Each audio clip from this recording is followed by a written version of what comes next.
afternoon. I want to welcome you to another program in our Hungry for History lecture series. I'm Luciana Spraker, Director of the City of Savannah's Municipal Records and Archives Division.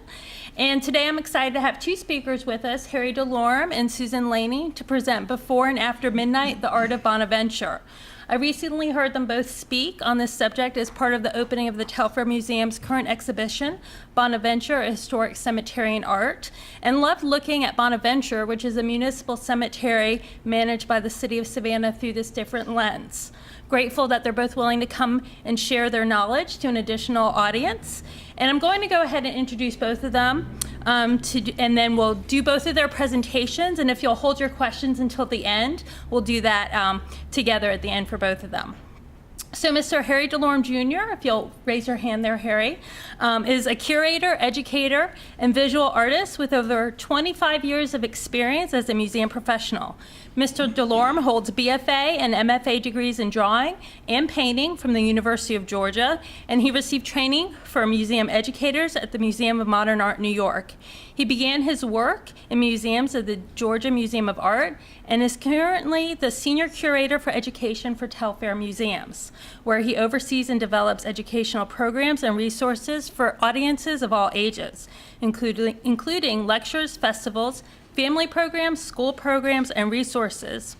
And a family learning space and interactive technology gallery.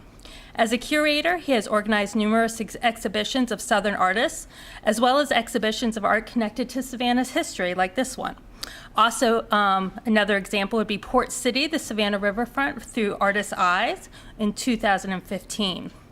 Harry created and curates Telfair Museum's annual Pulse Art and Technology Festival, one of only a few events of its kind in the United States, and he's currently organizing a retrospective exhibition of the work of noted video game designer Kita Takahashi for Pulse 2019. Mr. Delorme has also served as an adjunct instructor for studio art for 14 years at Armstrong State University and is an active studio artist who has exhibited nationally and internationally for more than 30 years. We're excited he's joined us today. Susan Laney, sitting next to him, is an independent curator and director of Laney Contemporary Fine Art with more than 20 years' experience in the fine art market. Ms. Laney specializes in photography and contemporary art from both emerging and established artists with a focus on the South. She has curated group and solo exhibitions in galleries, colleges, and museums, including the exhibit Jack Leigh, Full Circle, Low Country Photographs, 1972 to 2004, which was selected by Hyperallergic as one of the top 10 exhibitions in the United States for 2014. She is currently working on an exhibition featuring the works of photographer Elaine Mays to open this fall at the SCAD Museum of Art. Her passion for working in support of the arts began with a part-time job at the Jack Leigh Gallery while attending SCAD, where she graduated with a BFA in photography.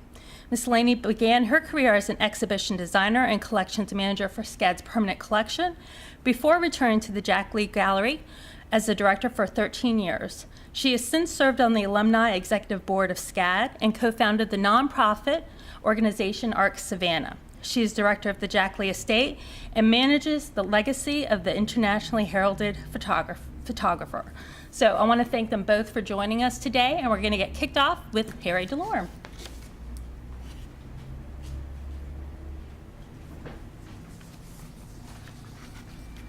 Thank you, Luciana. Thanks for the invitation, and all of you for coming today. Many Savannians and visitors to the city think they know Bonaventure Cemetery. After all, was made famous by John Barrett's 1994 best-selling book, Midnight in the Garden of Good and Evil, and it regularly makes the list of the world's most beautiful cemeteries. Bonaventure, however, and its neighboring addition, Greenwich, have a long and fascinating history going back to colonial times, as many of you know. Long famous for its funerary art and beautiful natural setting, Bonaventure has been drawing visitors, including artists, since the 1830s.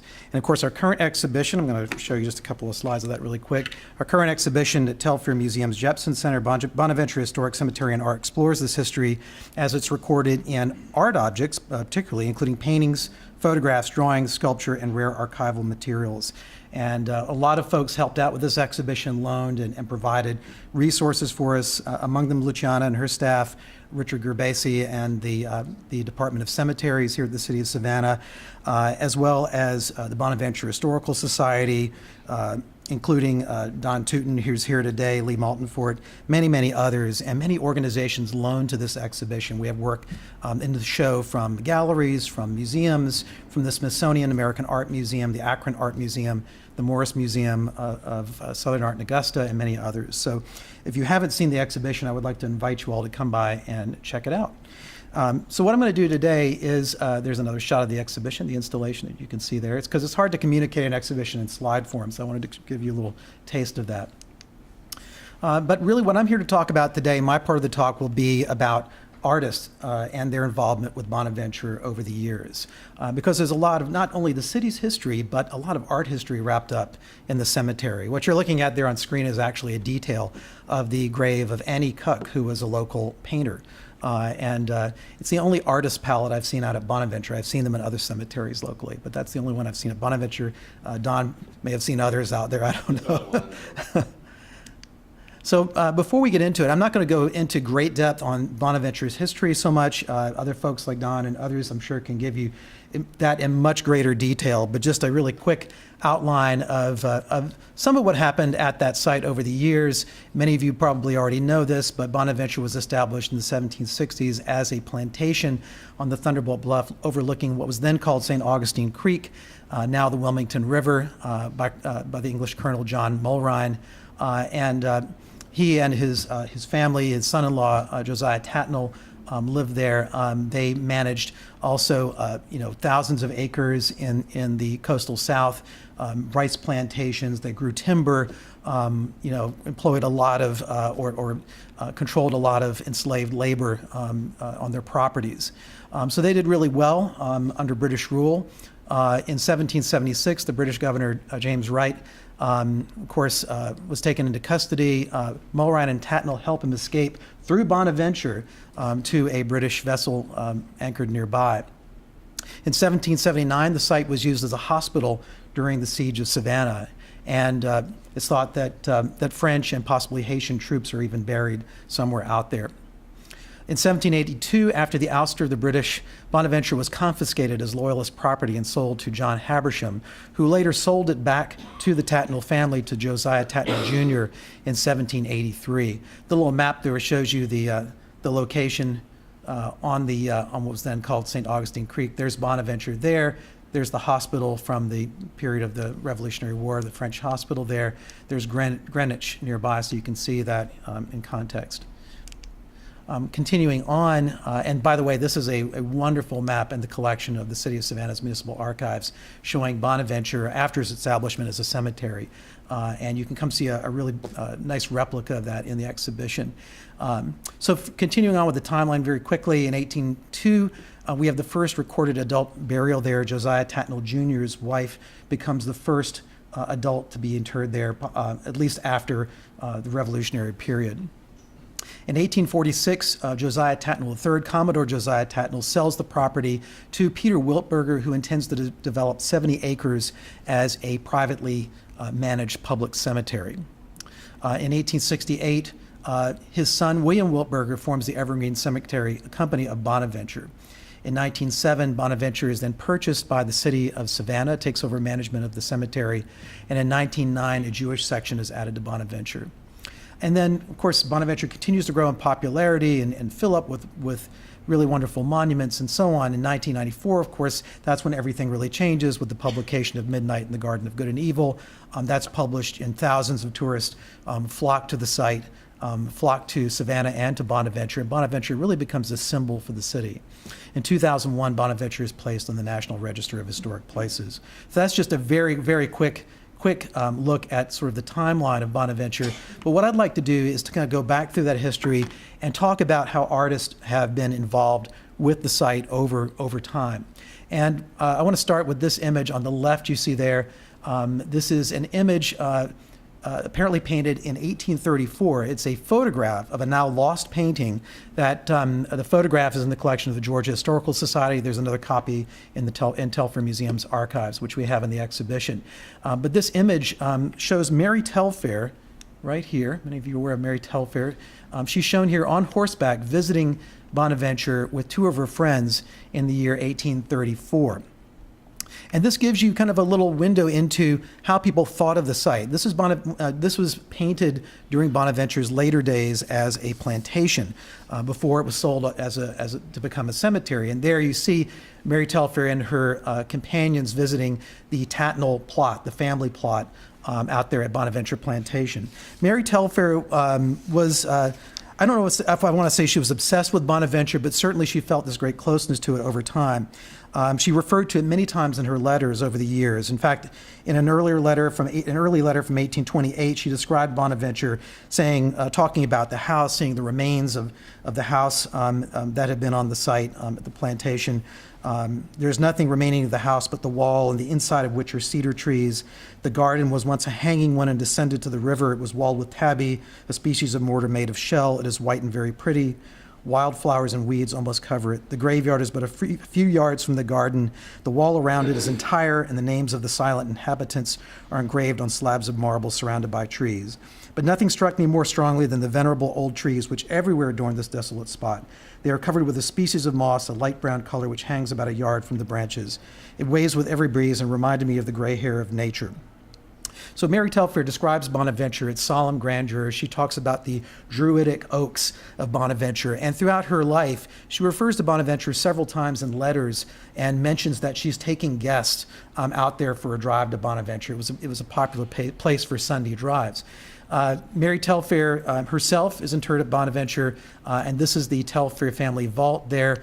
She purchased a plot there in 1857. And in 1860, this marble monument was created by Struthers and Company of Philadelphia. The Telfairs, like other wealthy Savannah families who were among the early folks building monuments, building memorials out there, often sought out these northeastern firms. Struthers actually did several monuments out there at Bonaventure. They did a Jones monument as well as the Telfair one, the Paddleford monument, and others.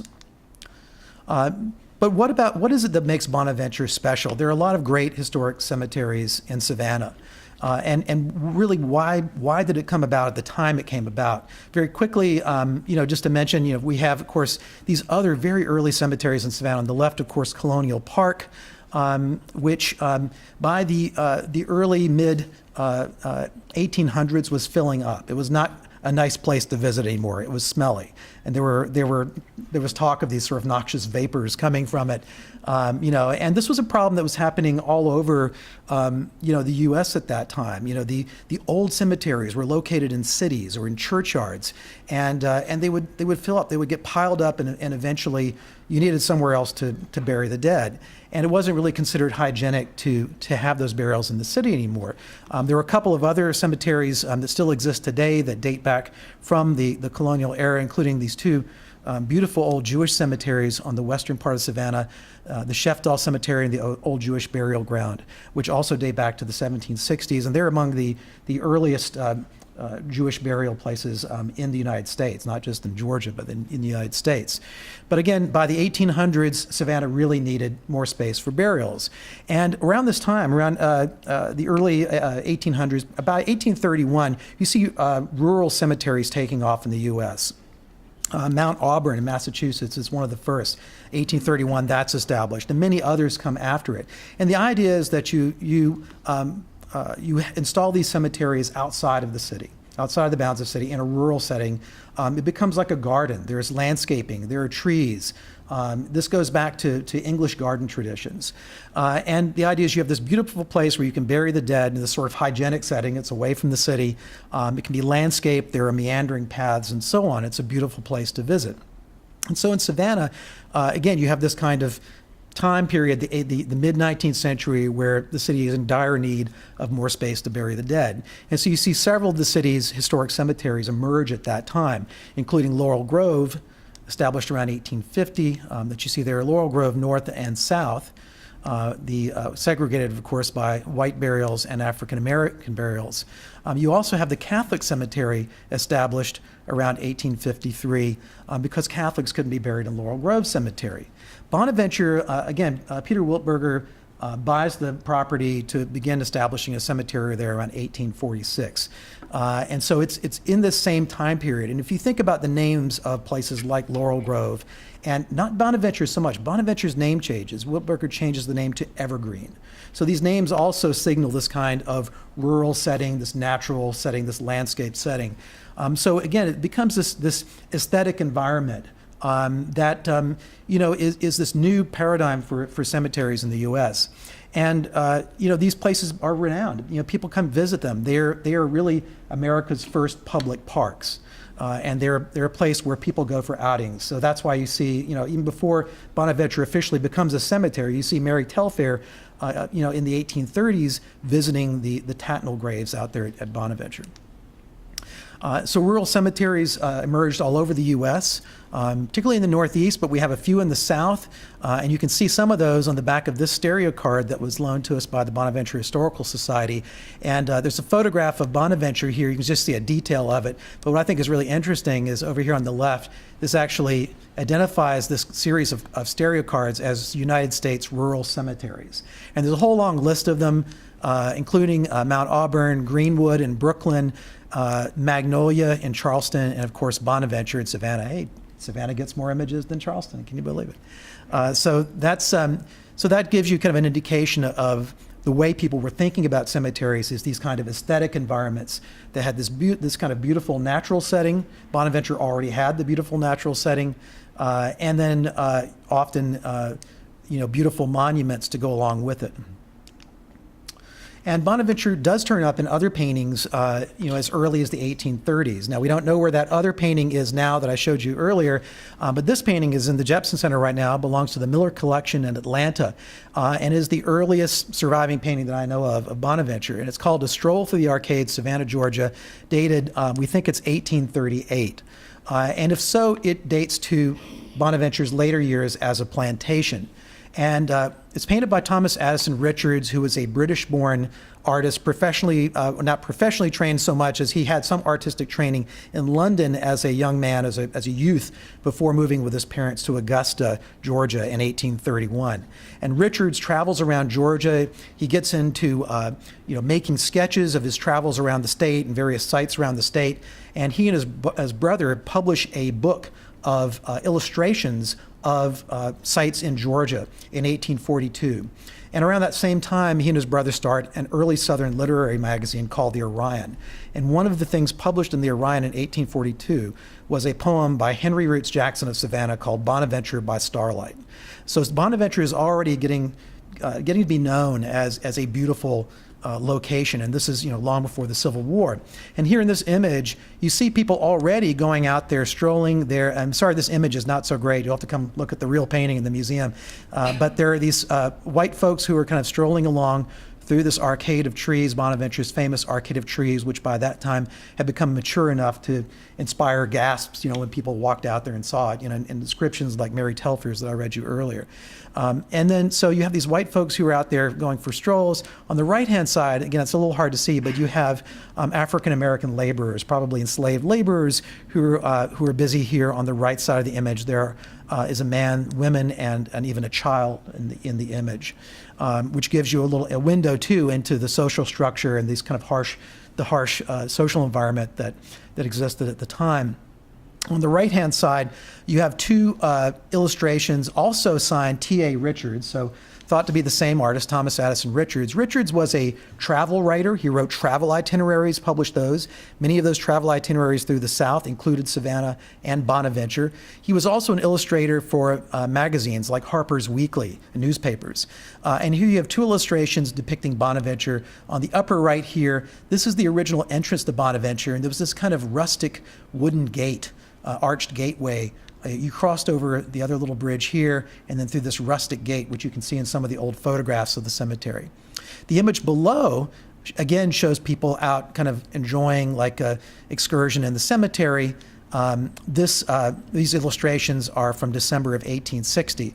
I find the one on the bottom particularly interesting. Not only is this just before the Civil War, but that image on the bottom is almost identical to this painting in Telfair Museums collection by a different artist, completely different artist, Henry Kleinwerk, who was an artist from Belgium. Kleinwerk traveled widely. He did paintings everywhere from Cuba to the American West. But at around the late 1850s, he arrives in Savannah and he establishes a studio on Broughton Street. And the local news describes him as one of the best landscape painters currently working in America.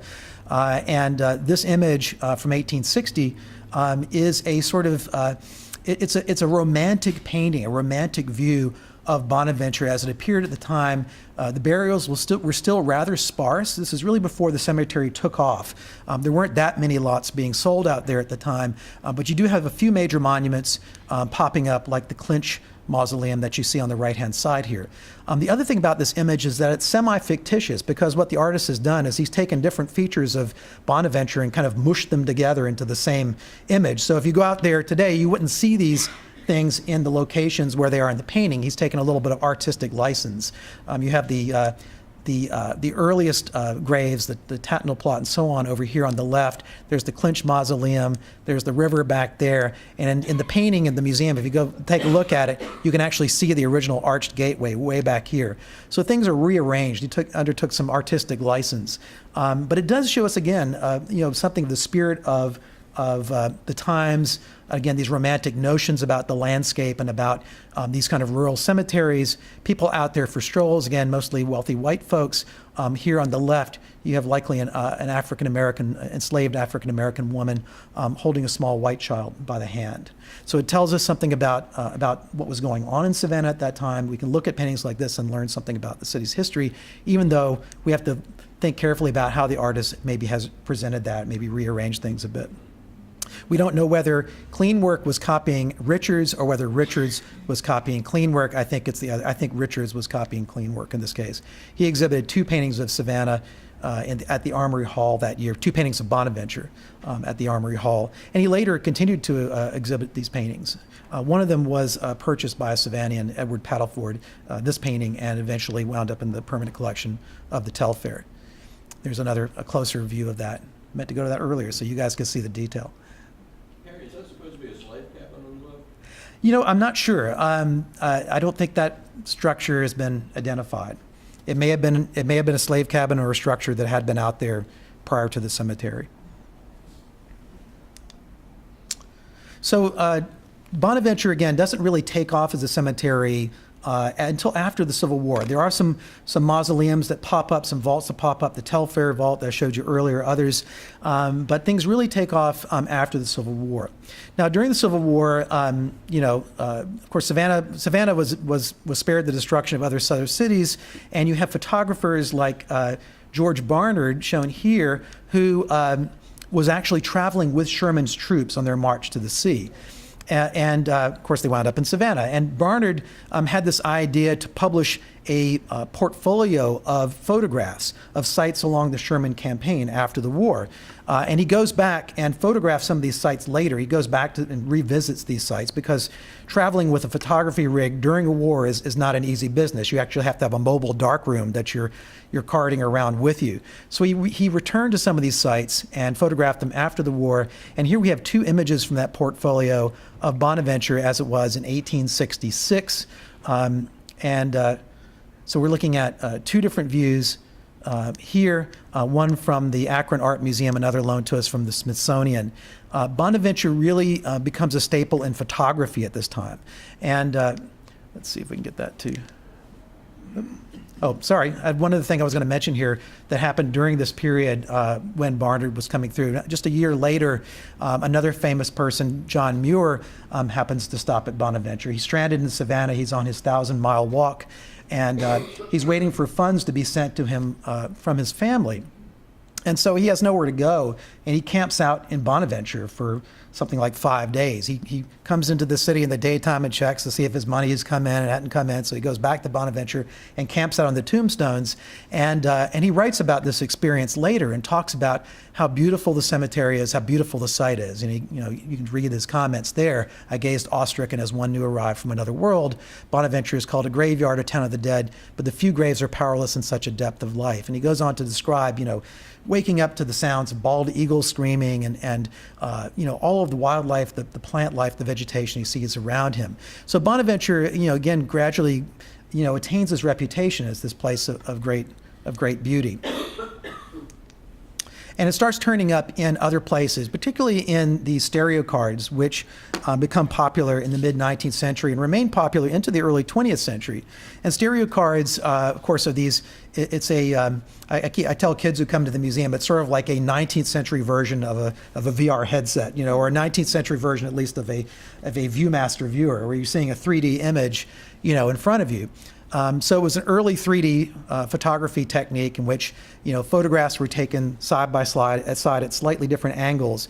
And then when you view them through a stereo viewer, your brain basically blends those two images together to make one three-dimensional image.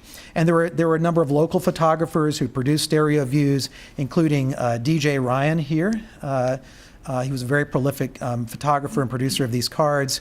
Others like Jerome Wilson, O. Pierre Havens, on various different versions of those businesses, produced many, many stereo cards. There were literally hundreds of stereo cards made of Bonaventure by local photographers and also by other companies outside of Savannah.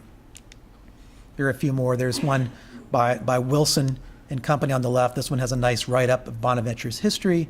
The one on the right by O. Pierre Havens. And again, many of them, chose to show you the avenue of oaks. That was considered Bonaventure's most striking feature. So it turns up in both the early paintings and in early photographs like the ones you see here.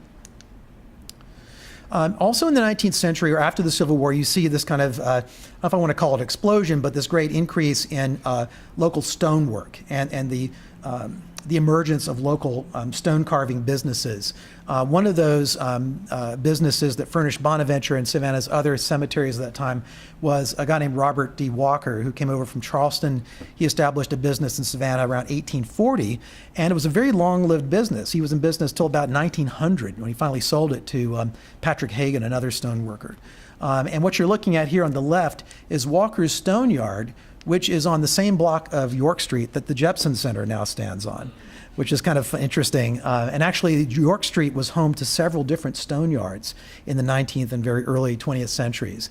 But I think this is just a beautiful photograph, a really interesting photograph from the collection of Georgia Historical Society. And here on the right, you actually see a lot of monuments that are kind of there, ready to go. And we don't know whether Walker was carving some of these major things here himself, or whether he was importing them from the north and then adding to them, which is both of those scenarios happen. On the right is a smaller marker. There are large and small markers out at Bonaventure by Walker. This is a smaller one, a marker for Julius Cookes, with an engraved cross and wreath, stars, and so on. So it gives you a little taste of his work, but you can find his work in other Savannah cemeteries as well. But the most famous stone carver, of course, who is associated with Bonaventure and possibly with Savannah, is this guy, John Walls, who really is we all think of as Bonaventure's sculptor today. Walls was an interesting guy. He was born in Württemberg, Germany. He came over to the U.S. as a youth. His parents had both died around the same time, and he was sent to live with his sister in Philadelphia. And when he was in Philadelphia, he picked up the trade of stone carving and stone setting. And basically, he earned money that way. He earned enough money eventually to go back to Europe and attain professional training as a sculptor. He studied in Paris with a sculptor named Aimé Millet, and then eventually wound up in Vienna in the workshop of an artist named Victor Tillner, who did these important sculpture commissions for public buildings. And while Walls was working under Victor Tillner, this guy strolls in, Carl Brandt, who is the director of recently hired director of the Telfair Academy in Savannah, Georgia. And this is before the Telfair Academy actually is opened or is even built. Brandt comes in and orders 5 statues of artists that will go out in front of this new museum, the Telfair Academy. And Walls works on some of those sculptures. He's thought to have worked on the figure of Raphael, one of the 5 figures in front of the Telfair. He did this portrait of Brandt later on in 1891, possibly as a tribute to the man who helped bring him to Savannah. We don't know the exact circumstances, but this is actually a plaster bust, and it's one of the few wall sculptures you'll see outside of a cemetery, and that's in the museum's collection. You'll see Walls's work all over Savannah, including up here in the tympanum, up in the over the entrance to what's now the Savannah-Chatham County Board of Education. These figures are by John Walls. On both entrances to that building, which was originally Chatham Academy and Savannah High School, Walls carved these monumental figures. So he did architectural work as well as work for the cemeteries. And again, Walls came to Savannah, it's said, to oversee the installation of the 5 statues in front of the Telfair Academy. Here's a shot of the Academy under construction in 1884. This is the original Telfair house here. It was, we have a additional, like a parapet that's added onto the building around that time. This wing is built onto the rear of the original house to house an art collection. And in front here, you see these pedestals, and there's a crate on top of one of the pedestals holding one of these sculptures. And again, Walls is thought to have worked on the figure that you see there of the painter Raphael. But many of us know Walls today for his work in Bonaventure, where I think he supposedly has, his mark has been found on something like 77. Don could probably confirm that 78 sculptures out there, which is really amazing. And of course, his work can be found in other historic cemeteries of Savannah, in Laurel Grove, both Laurel Groves, in the Catholic Cemetery, as well as cemeteries outside Savannah and Macon and further afield. Of all of his sculptures, I mean, Walls was professionally trained, so he could do these really beautiful figures. And of course, the one that is best known today is the figure of little Gracie Watson, completed in 1894 for the girl's parents, the 6-year-old girl who died tragically at this young age. And you see her here. She's later becomes one of the most iconic sculptural figures out of Bonaventure, and she's shown here with this tree that's been cut, the life cut short in this case. And but she's just one of a number of Walls, really beautiful Walls sculptures out there, including the Gertrude Bliss McMillan Monument here on the right. You can see Walls' signature down below.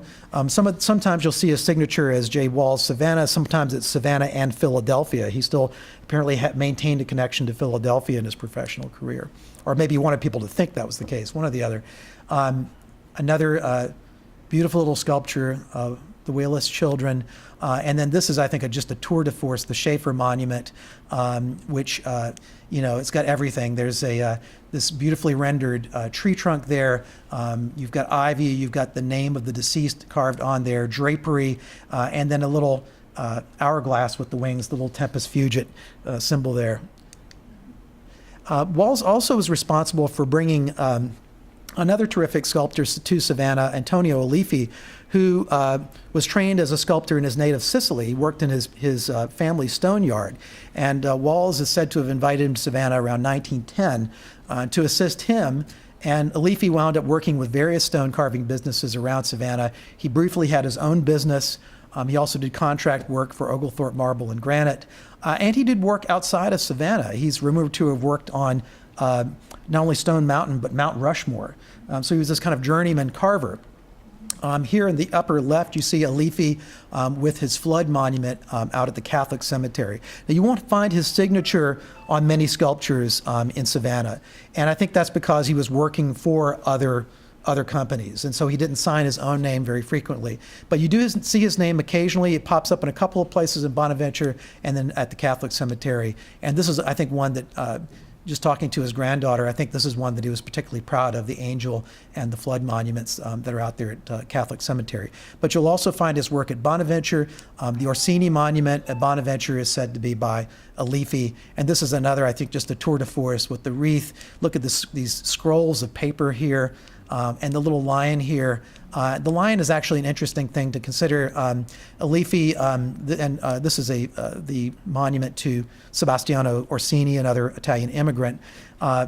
This is a rare surviving studio sculpture by Alifi. It's a lion that was made as a sculpture to be cast in an edition for the Sons of Italy, an Italian fraternal group in New York City. And this group is still in existence today, and their newsletter is called The Golden Lion. This is, this may have been intended for casting in bronze, but according to the family, it was cast originally in addition to plaster. Maybe one bronze was made. This is actually painted plaster, and we have that on view at the museum right now. And then the other really prolific monument maker in Savannah, monument maker was G.B. Little's company, Oglethorpe Marble and Granite, which still exists today, which I think is just amazing. On the left here, we have the Prendergast Monument out at Bonaventure, and I credit that to G.B. Little. G.B. Little was the founder of this company. He came over from Charleston, established Oglethorpe Marble. By 1912, he had bought out other stone carving outfits in Savannah, and became really one of the key marble yards in the city, monument providers in the city. But Little was also a very savvy businessman. He was an entrepreneur. He dabbled in many other things. He had a car dealership for a while.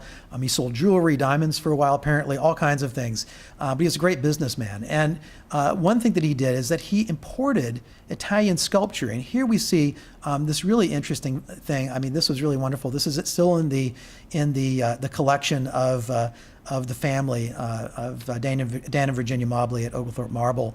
This is a catalog of Italian statuary, and the catalog was published or is imprinted in Canton, Georgia, and published probably around the first decade of the 20th century. And you could order Italian sculpture and have it shipped to Savannah and then personalized at Oglethorpe Marble. And so that's where we can actually find this sculpture in the catalog, which is pretty interesting, I think. There are lots of great archival materials that the Mobleys loaned to the exhibition. This is another very early catalog for Oglethorpe Marble, showing monuments created for prominent families.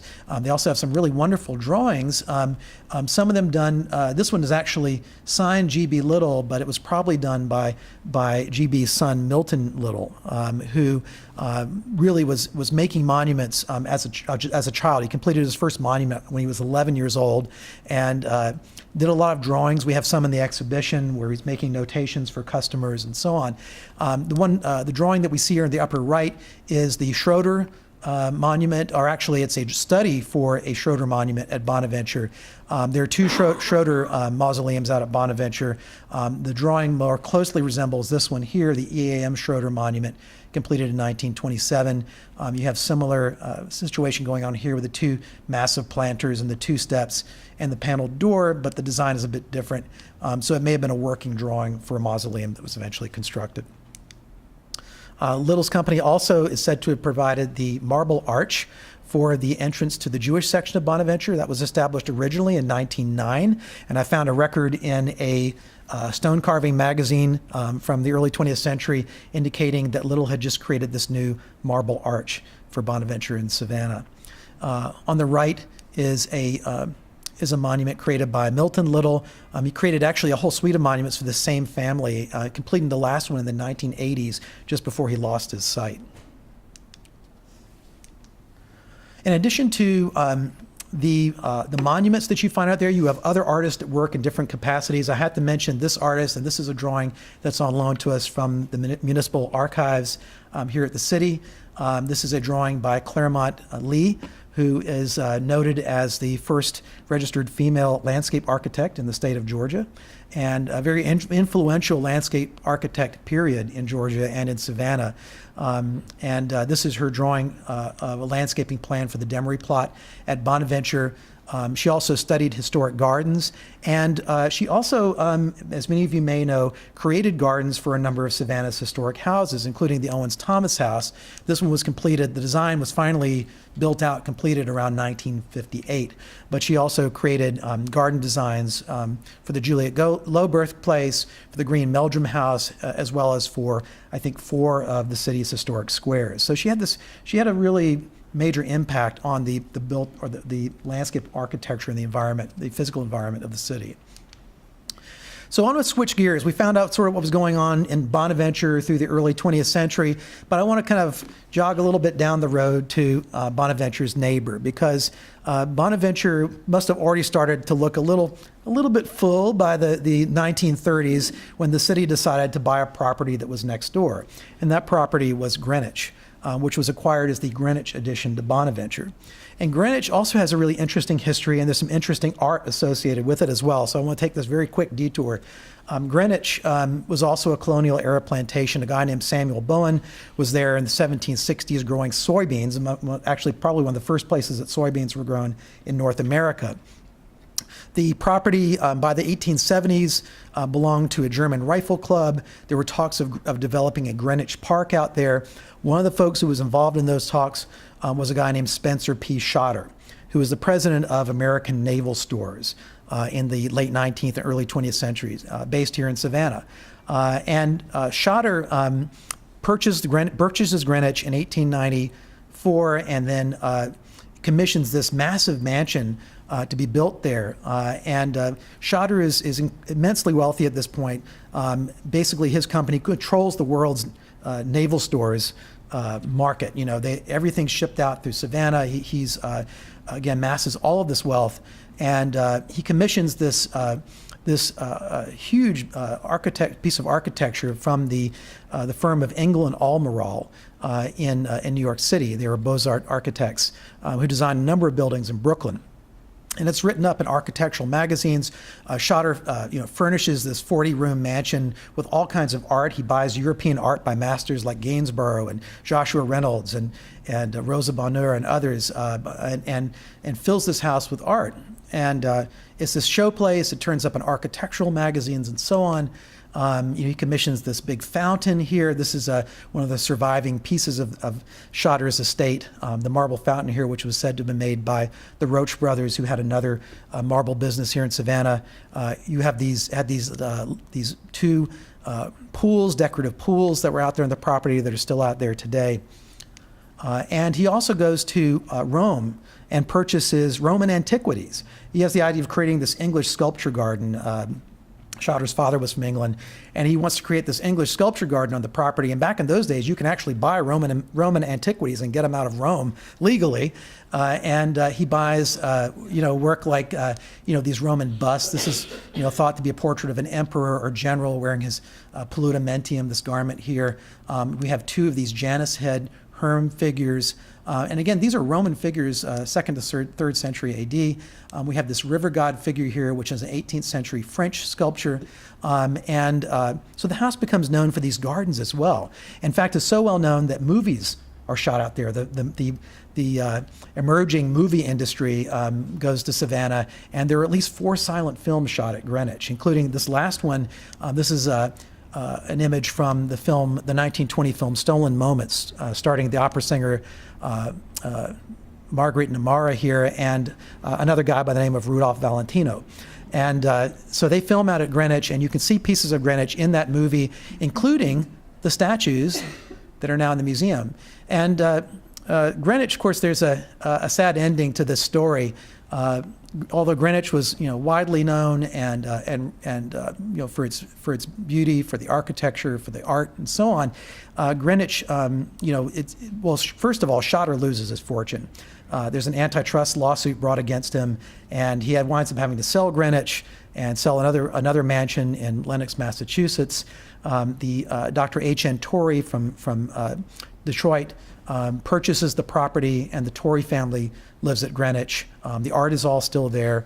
Films continue to be shot there, and then in 1923, a fire breaks out and the house burns, and it's completely destroyed. It takes down all the art with it, and with the exception of the sculpture, which remains on the grounds. This is a photograph, an early 20th century photograph of Greenwich sometime after 1912, when the Roman statuary is installed out there at the garden. So it's very sad.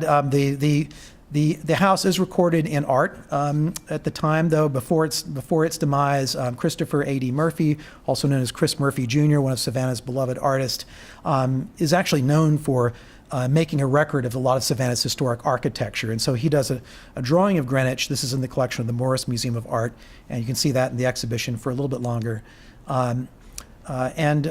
Greenwich, the site lives on today because it's a beautiful cemetery in its own right today. We have portions of the Schroeder estate that still exist out there, and the Roman statuary was part of what the property that the city purchased. So the Roman statuary actually belongs to the city, and several of those sculptures, 6 of those sculptures, have been on loan to the Telfair since 1965, and you can see 4 of them in the exhibition, and we have 2 others at the Telfair Academy building. Around the time Chris Murphy is drawing out at Greenwich, this is around the time, the 1920s, the Savannah Art Club is formed. That's the predecessor of today's Savannah Art Association. And Savannah artists are going off at this point, getting professional training. I'm sorry. We have Hattie Saucy here. The two images at the top are by Hattie Saucy, who belonged to Savannah Art Club. She was professionally trained, went to Paris to study, and worked in an impressionist style. And this is a landscape with the sailboat at Bonaventure here. Another image showing the Ehrlicher Monument out of Bonaventure and the red azaleas, which were a favorite subject for impressionist painters working out at the cemetery from the 1920s through the 1940s and beyond. On the lower right is a work by Emma Wilkins, who was another noted Savannah artist, very influential local painter. Her mother and grandmother had been miniature painters. She was a member of Savannah Art Club. She made a record of some 300 historical portraits in the city, advocated for the preservation of Savannah squares. Really had a strong impact in Savannah, and she was a pretty darn good painter. So this is a painting of hers from the collection of the Morris Museum in Augusta.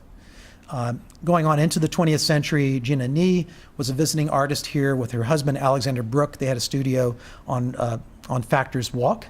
And this is a semi-abstract painting of Bonaventure, and you can see the figure of Gracie here in the center. That's how we're able to identify it as Bonaventure. On the right, the American painter Louis Boucher, who was here off and on in the 1950s and 60s. This painting probably dates to the 1950s. You see three young women here standing in front of the Johnston Monument in the Colic plot at Bonaventure, and sadly that monument was destroyed in Hurricane Matthew and is now a pile of stones on the ground that will hopefully be restored one day. A couple more, David DeLong, who was a painter and printmaker. This is a series of 3 etchings of female figures at Bonaventure, including the Dieter Monument by John Walls here, the Telfair Angel over here. On the right, this is Jeff Markowski, a contemporary painter. So artists are still going out there and working at Bonaventure today. Jeff does these plein air paintings, which means they're painted right there on the site. He's trying to capture the effects of light, color, weather, and so on. It's a gorgeous painting, one of 2 we have in the exhibition by him. He just led a plein air painting workshop for us out at Bonaventure back in March. And he's sort of carrying on that tradition of those early 20th century artists who were out there painting from nature on site. Another painter who worked at Bonaventure, Virginia Derryberry. This is a kind of magic realist painting of Bonaventure that was done in the early 1990s, before the book came out, which is this kind of dreamlike depiction of the cemetery with the female figure sculptures arranged here and these kind of architectural structures and these swans here in the foreground. In addition to painting, photographers have been drawn to Bonaventure. In 1941, the great American photographer Edward Weston was commissioned to do photographs for a new edition of Walt Whitman's Leaves of Grass. And he traveled the country that year taking photographs, and he stopped in Savannah and took this image of Bonaventure, this really beautiful image with kind of the backlit moss and the tree branch creating this sort of arched effect over the graves. And here on the left, you see the Telfair family tomb. And I'm pleased to say that Telfair just purchased this for their permanent collection, thanks to the help of Aaron Dunn back there. Other photographers, have continued to work at Bonaventure in the 20th century. We're going to get to a very famous one in just a minute. This is on the left, an image by Maria von Mathiason, who was sort of a portrait photographer, photographed for popular magazines. She did a photo essay of country music stars for a book that she published. But on a visit to Savannah, she was struck by the hairstyles of African-American women that she met here. And she created this project, which she called The Magical Self. She collaborated with local hairstylists and models and used hairstyles to interpret different sites around the city of Savannah, including places like Colonial Park Cemetery, the Shabazz Restaurant, the slave quarters of the Owens Thomas House, and Bonaventure. And here you see a model positioned under a tombstone, and this is called the Crowning Glory hairdo. The hairdo is actually designed to look like a crown, and she's positioned here under this sculpture in which 2 hands descend from the clouds and look like they're placing a crown on her head. On the right is a photograph by a contemporary photographer working here in Savannah, Dick Bjornseth. This is an image of the Corinne Lawton Monument, one of the most photographed monuments out at Bonaventure. Dick's use of infrared photography provides these sort of otherworldly colors and this otherworldly effect that we have in this image. And then finally, I want to wrap up with sculpture because not only do we have all these funerary monuments that were created out there, but sometimes we have sculptures that were created and then put at Bonaventure. And we have that in the case of, probably the most famous 20th century sculpture out there, Sylvia Shaw Judson's Burg Girl, which was created initially as a garden sculpture in 1936 and was later bought by the Trosdell family in 1938 to install at the family plot at Bonaventure. And it was really kind of an Art Deco garden sculpture. You have this kind of streamlined effects, the parallel lines here in the dress. It's a very symmetrical composition, and she was originally intended as a bird bath. And there are little holes at the bottom of each of those bowls and in the front of each of those bowls, so it could be piped and water could come out of it. It could be used as a fountain. So it was intended for a garden setting, and Judson was one of a number of women who managed to have really a nice career making bronze sculptures in the early 20th century. Artists like Judson, Anna Hyatt Huntington, and others sold numerous bronzes in the first around the 1930s and beyond. On the right, you have another artist paying a sort of homage to Sylvia Shaw Judson. This is Willis Jones Sr., who was a walking stick carver from Savannah. He was a merchant seaman who, as a child, had grown up near the Savannah River and saw other African-American men carving walking sticks and making boats and so on down at the riverfront. And so he picked up this craft of carving walking sticks. And this is one of his later canes, and it's a good and evil cane in which the bird girl becomes a figure of Eve. This is Adam up here. There's the apple, and there's the snake coming up the shaft of the cane there. But of course, one of the most famous images ever made at Bonaventure Cemetery was made by a great local photographer, Jack Leigh, and this photograph and the book that it adorned, Midnight in the Garden of Good and Evil, really transformed not only Bonaventure, but the city of Savannah. And to tell us a little bit more about the making of this famous photograph, I'm going to hand things over to Susan Laney, who is going to tell you about the fascinating process that went into the making of this.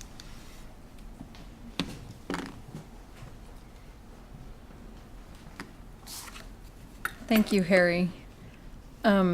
I'm honored and pleased to be here to speak about Jack and the story around making his famous photograph, Midnight. So I'm going to zero in a little bit more on one piece of artwork.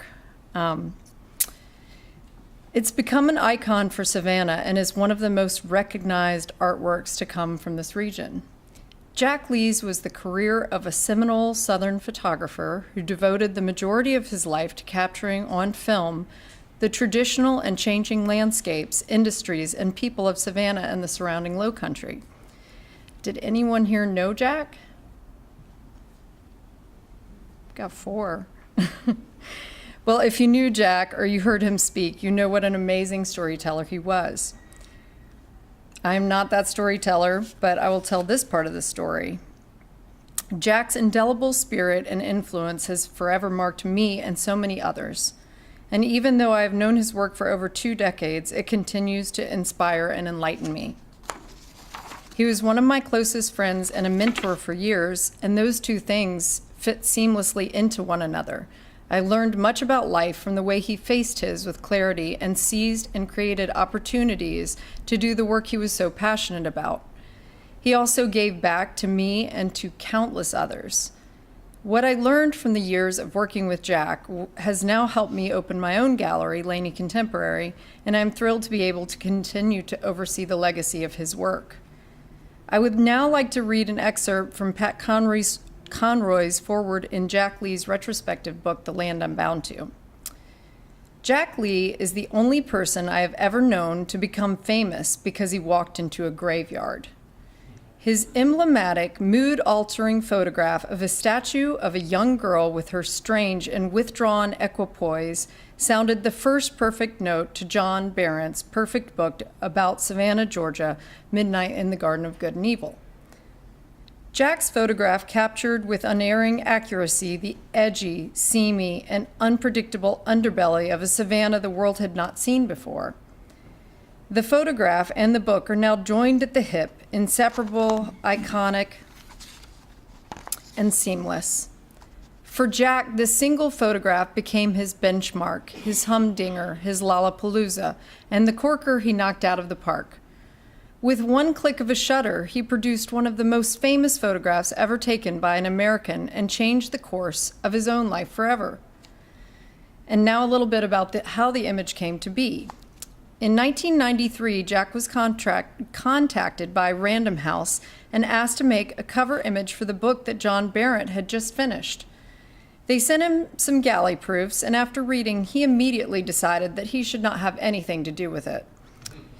He quickly reconsidered the thought that even if the book turned out to be controversial and included some drama about his friends and family members, and Jack knew everyone, that the book would at least have an incredible cover. He decided that Bonaventure was the place and set out to make a photograph in the 2 days they gave him. He was able to borrow the keys from the cemetery, and Jack stayed the first night until well past midnight to get the feel and into the mood to make an image that would grace the cover of the book. The next day, he took photographs that were interesting but not quite what he wanted. As the light began to fade, he saw her, Sylvia Shaw Judson's bird girl, who was a garden statue and possibly one of the only markers not originally meant for a grave. Even though he was quite familiar with the cemetery and had many close family members, including his mother and father, buried there, he had never seen her before and knew nothing about her except for that she was perfect for the image that he wanted to make. He exposed for the light to make the image that he had pre-visualized for the cover. The next day, Jack made test prints of the image, and as this was 1993 and email was just getting its start, he overnighted them to Random House. They knew Jack had chosen Bonaventure to photograph, and they were expecting to see multiple images to choose from, but he sent them only the one. As Jack told the story, John Barrett was in the middle of shaving his face when he got the call, and he rushed over to the Random House offices to see the images that were proposed. It was perfect, and the rest is history. The book sold more than 5 million copies and spent a record 216 weeks on the New York Times bestseller list, helping power Savannah's tourist industry. Soon after the book came out, people began to seek Jack out. This started with knocks on his studio door, and soon he pulled up the blinds a little and put the book on the other side of the blinds and lowered them back down. The knocks increased. The interest around the image on the cover of the book allowed Jack to open his gallery, Southern Images, which later became the Jack Leigh Gallery, and that was located at Abercorn and Oglethorpe, for those of you that don't know it. He soon had scores of people coming by the gallery to buy the photo and see his other works. No one had imagined how successful it would be. Midnight, the photo, and the book was and is a phenomenon. There have been many copies of this image and copyright infringements through the years, the most notable being Warner Brothers movie marketing that used a movie-fied version of Jack's photograph, which they had to recreate as the bird girl was no longer at the cemetery at that time. Jack's interest was not in protecting just his image, but the art of photography, and in the end, created a precedent-setting case in copyright law, Leigh versus Warner Brothers. Okay, I've got a few slides to show you. The art of the darkroom and pre-visualization played a key role in the midnight image. The mood and the atmosphere that Jack wanted to convey was as much of the subject as the subject itself. This image is one of the most complex that Jack ever printed. Along with Midnight, these Leigh images were also included in Bonaventure, A Historic Cemetery and Art. Live Oak and Pond, 1999, was the cover of his retrospective book. And these are the only two images that Jack ever took in Bonaventure and Greenwich. So this is Pond Reflection, also taken in 1999. And this snapshot of the bird girl is one that Jack used to show what people actually saw when they visited Bonaventure before the statue was removed. And this is the contact sheet with the image Midnight included. And then I'll show a few images that show what he went through with test strips and f-stops and time to test out how he wanted the image to look. So this is the initial work print, pretty much a straight photograph. And then he changed the exposure time, so printing in the darkroom and increasing time in different areas, burning and dodging, which means more light being showed in different areas that he wants darker and less light in areas that he wants to be lighter. And continuing that burn. And then a final print. This template shows the markup of how many passes of light and actions were done to make the final image. When speaking with Ben Beasley, Jack's longtime printing assistant, he spoke of the difficulty of printing this image because of the backlighting of the bird girl in the scene. And when printing in the darkroom, both Jack and Ben wrote down all the steps necessary on a dry erase board next to letters. Midnight was A through X, 24 steps. Each print would take many hours to make, and they described it as an intricate dance of movements to create the image. To accompany this dance were particular soundtracks that Jack would listen to when printing certain images. Blade Runner was a favorite.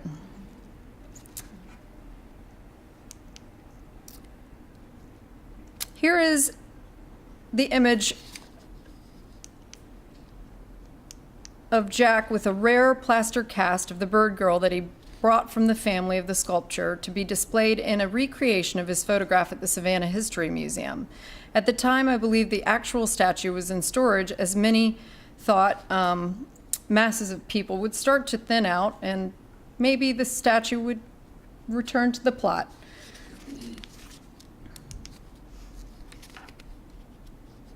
Bonaventure was the original inspiration for Jack to make Midnight and continues to be an inspiration to artists, students, and photographers. And to bring it all full circle, as Jack would like to say, I'll read you an excerpt from a speech that Jack gave in 1999 at the Telfair Museum for a photography exhibition that he curated called Through a Glass Clearly. The medium of photography offers only the potential for meaning. In and of itself, like any tool or instrument, it is only as meaningful as the person using it. A piano doesn't give us music, but when played by a true musician, to translate the music in one's heart, then a piano becomes an instrument of divine intention, shaping the experience into music. We have shaped tools and instruments from the beginning of time to give form to our evolving quest for truth, beauty, and meaning. Why did we create the piano? To shape and translate sound from the highest form of experience, music. Why did we create the camera? To shape and translate sight into the highest form of experience, what we call a photograph. Working with light and time, photography has provided us with a capacity to look through the glass of our own experience and to see clearly that truth and beauty surround us in ways never before imagined. The intensity of experience that is photography involves an awareness, a heightened form of appreciation of the nature of our human connection with reality. Photography sharpens the capacity to be creatively present to an actual moment in time, to be able to feel deeply as possible the emotion generated by a cluster of clouds, a fleeting expression, afternoon light on a row of townhouses, the rolling in of morning fog. And it is the personal experience of the human being, the photographer, that gives the moment its meaning. The truth is the meaning we have experienced, and the form of the experience is the photograph. Thank you.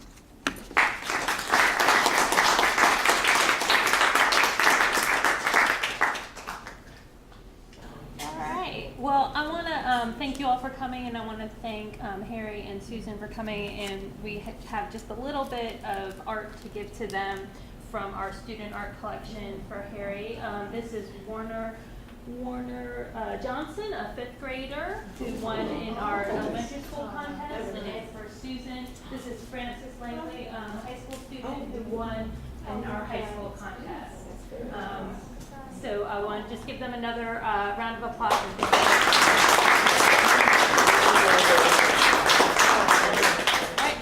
If you didn't know, we have a World War I Centennial exhibit in the council chamber. I can turn on the lights, and downstairs in the rotunda. And also we have a photography exhibit at the Beach Institute called Capturing the Soul. That'll be up through January, and the World War I will be up through December. So take an opportunity to see those exhibits this year. Yeah.